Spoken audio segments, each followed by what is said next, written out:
Hi. So papunta kaming Oracle. Kukunin namin yung mga salamin nila. Last Friday sila nagpatingin. Nagpa-check up sila. Eye check up. So ngayon kukunin yung kanilang mga salamin na ano. Si Joakim may bagong prescription. So yung salamin niya papalitan na naman. Ay nako. Si Seb magsasalamin na rin. Yeah. Unfortunately. Not that bad. Not that bad though. Not that bad. So he's the one who chose his glasses. Ako hindi pa. Pwede na rin ako magsalamin kung gusto ko, pero sabi ko not yet. May reading glasses naman ako, yun na yung pinagtsatsagaan ko. Tapos nagyayaya to after namin kunin yung mga salamin nila na kumain. Where do you want guys to eat? Sushi Mania. Sushi Mania na naman. Walang kasawaang Sushi Mania. We're like regulars at that place. Si Seb walang pasok ngayon, so maghapon siyang nasa bahay together with his mom. Yung mom niya ka-start lang ng work. Ako naman nag-early kanina. So yun, this week ang day off ko lang was yesterday. Pero yun, nagpahinga tapos nanood ng Netflix. Pero ako pinapanood ngayon yung ano, yung Killer Paradox. Korean na naman. Pagka nahook ka talaga, dire-diretso eh. Kaya minsan mas maganda huwag ka magsimula. Dahil pag nagsimula ka, yun, wala ka na naman magawa. Bago nga pala tayo mapalayo, mag-shoutout muna tayo. Shoutout natin yung mga nanonood sa atin. Si Alan Ramos, shoutout po sa inyo. Tapos yung mga Castañeda Clan, magkaka-reunion sila sa March 3. Ino-organize na po nila ang matagal ng reunion na hindi nangyari.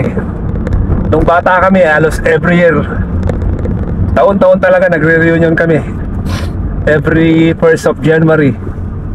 Sa natatandaan ko nun, madalas sa bahay ni Lola Maring sa may Panganiban Street, malapit sa nung nasa Rabbit pa sila.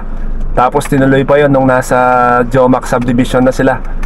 Yung sa Biray family, sa Biray residence, doon kami nag-reunion dati. So yun, sayang wala ako doon, no? Nung balita ko, sumasayaw-sayaw pa ako doon eh. Michael Jackson.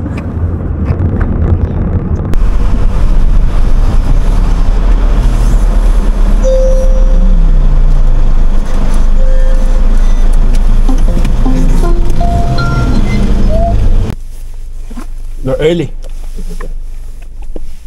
Bababa muna kami. At nandito na kami sa Oracle. Bye-bye! So yan, papunta na kami Boots. Kukunin namin yung salamin. Because we're early, can I look at that? Sige. Titingin-tingin daw muna to bago kami pumunta ron.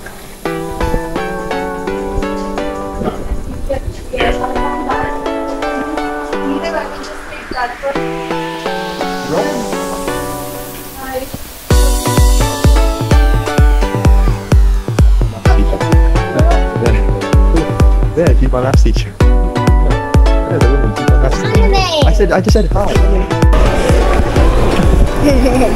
We're going to Boots, which is up there. What are you gonna do there? I'm gonna get my new glasses because last week I went to checkup. And Kuya's also gonna get glasses. First time. First time Kuya getting glasses. What would you be? Kuya gonna get. I will try to get my yung prescription ko, tapos tingnan natin kung pwedeng magpagawa sa iba kasi mas mura sa iba eh. We're here. So yung eye test ng mga bata ay a week ago. Dito nga pala sa UK, libre ang eye test ng mga bata. Kailangan mo lang i-book online ng appointment in advance. Pag sa sight test ay nakita na kailangan ng bata ng salamin, may free voucher na binibigay ang NHS to cover the cost of the classes. May certain amount na worth ng voucher. For example, sa mga kids, 40 pounds worth lang ang allotted sa kanila. So kung basic frames at lenses lang ang gusto nyo, halos free na yung glasses. Or magdadagdag na lang tayo, depende kung gusto ng bata ng designer frame at mga additional features sa kanilang lenses like anti-glare at varifocal.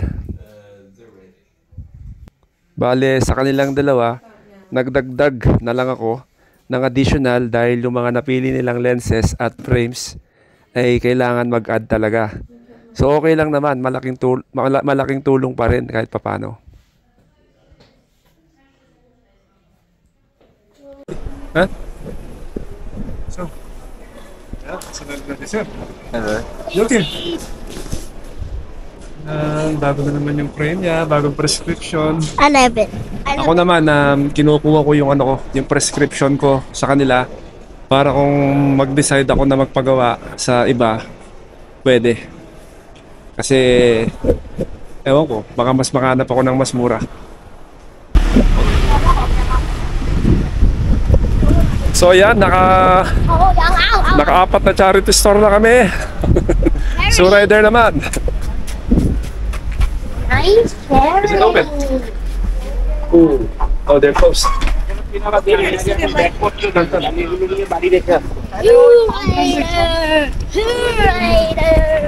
Sarado na yon, no? Sarap. So nandito kami sa British Heart Foundation. Charity store to ng mga furnitures. So kung magbago pa lang kayo dito kayo pumunta. Mag-iipon pa lang kayo ng gamit, dito kayo pumunta. Yan.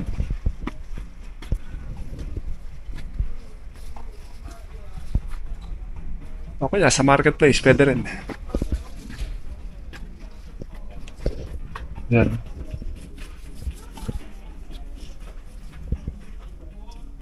Siyempre, pag nagsisimula ka, kahit mag-umpisa ka muna sa luma, pwede.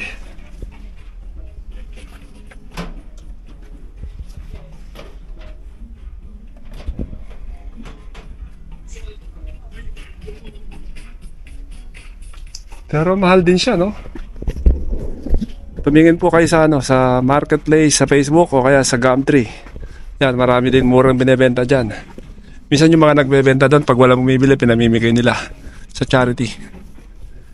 Itong mga charity naman, binebenta nila. Yes.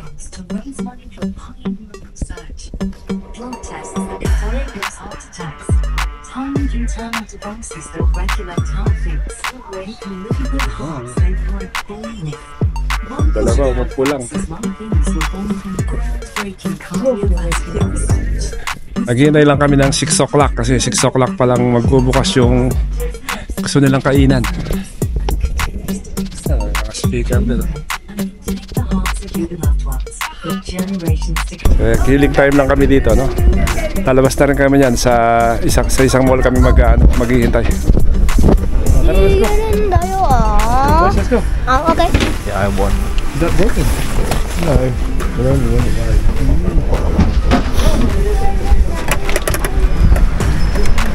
Lakas ng ulan!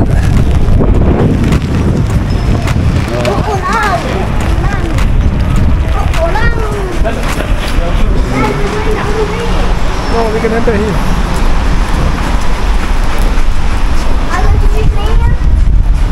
Not yet, it's so close. So dito muna kami maghihintay ng oras hanggang mag-alas 6. What time is it now? It's 5:11 pa lang. So 50 minutes pa, no? 49. So healing time lang kami dito. Yan. A few moments later. Sa kagustuhan nilang kumain sa labas. Yan, namimiss daw nila yung ramen. So pabukas siya ng 6 o'clock. papunta na kami sa may Sushi Mania, ang paborito ng mga bata. They're open! Ayan, binuksan na.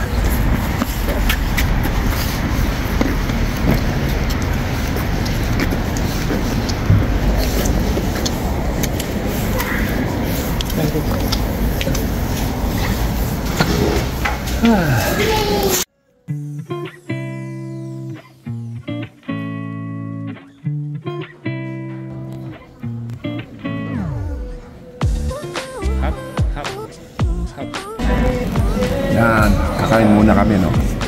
Enjoy namin yung pagkain.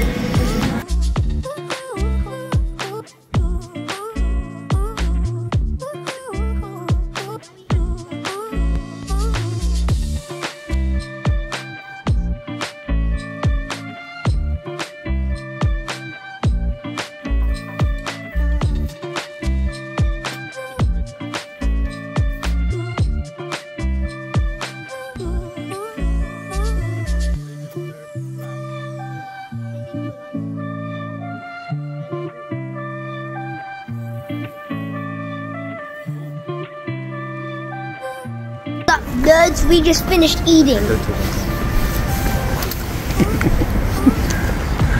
Alright. I Punta na kami estimate sa 7 to 8. Oracle ulit.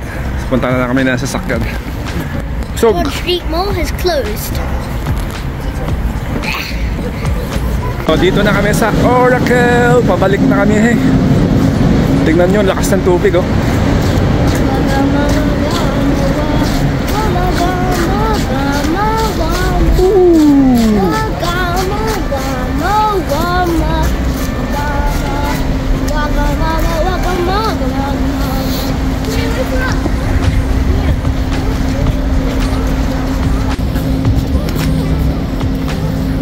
Guys, do you see that? It's flooded. That's a lot of water. And the other side.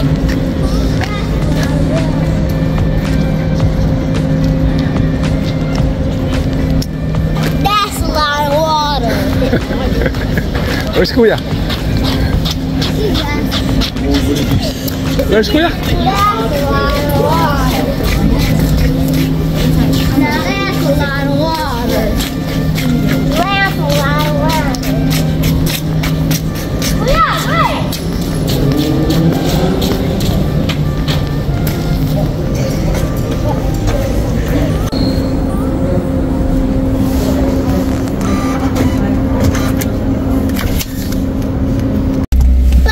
So ayan, nandito na kami. Nakasakay na. Pauwi na kami. So ngayong araw na to ay Biyernes. Kumain lang kami sa labas. Kinuha namin yung mga salamin ng mga bata. Dahil sa weekend, trabaho na naman. Linggo, wala na naman ako sa linggo. Kaya habang may time, syempre kailangan spend time with the loved ones. Did you enjoy, kids? Yeah, obviously. So dito na lang po. So good. Thank you for watching. Bye.